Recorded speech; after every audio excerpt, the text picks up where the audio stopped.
Hey everyone, I'm Miro, a developer from Straka Studio, a small Slovakian-based company that is working on a game called Loot River. Loot River is essentially an action roguelike which is about shifting dungeons around coming to Xbox and PC.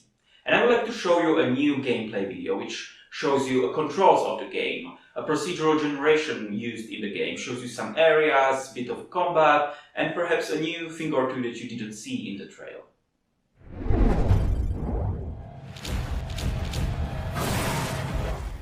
Okay, let's actually take it a bit slower. Let's start. I'll show you some controls. You can move your hero around with the left stick, responding to your pressure, and you can also dash and dodge on controller with the A button.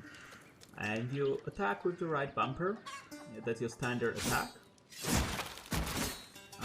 It now chains into combos. It used to be just like one attack before, but now it's like 1, 2, 3, fluidly changing into one another for a better feel of combat. You can also do a heavy attack, or what you could do is charge your heavy attack for special damage.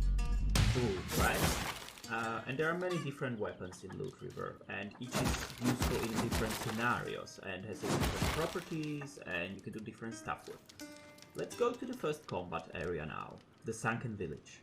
It's the first area where you already need to navigate these platforms that we saw before, and you do it by standing on the platform and dragging it with the right stick, upwards, downwards, or in any direction you want. And let's approach these enemies up now and lure them onto our platform, one by one if you want. Or what we could do instead is just like charge right in and do some heavy attacks and hope for the best, but that's usually not the best idea unless you have a large weapon. So instead we could, always like isolate them into parts that we can manage, or we could skip them completely and go for the big guy here instead. It's very dangerous, so what I'm gonna do instead is just charge my attack and slam the platform into it, right, for special damage. You see, the levels of Loot River are procedural, but they are handcrafted at the same time.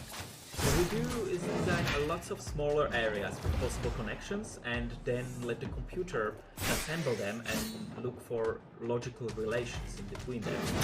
So even from small pool of objects, we're already getting some interesting variations in the levels. Enemies evolve for combat on the platforms. Some can even lock platforms together, preventing you from sliding away until you defeat them, gaining your ability back. Others might wield long-range weapons, able to jump platforms or cause devastating damage. However, most of them have a weakness. Hairy enemies burn really well.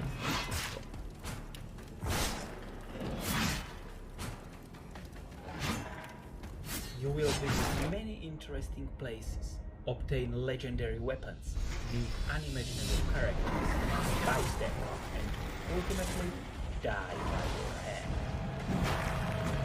But those who persist can get even further, explore places never seen before, face horrors, and perish again.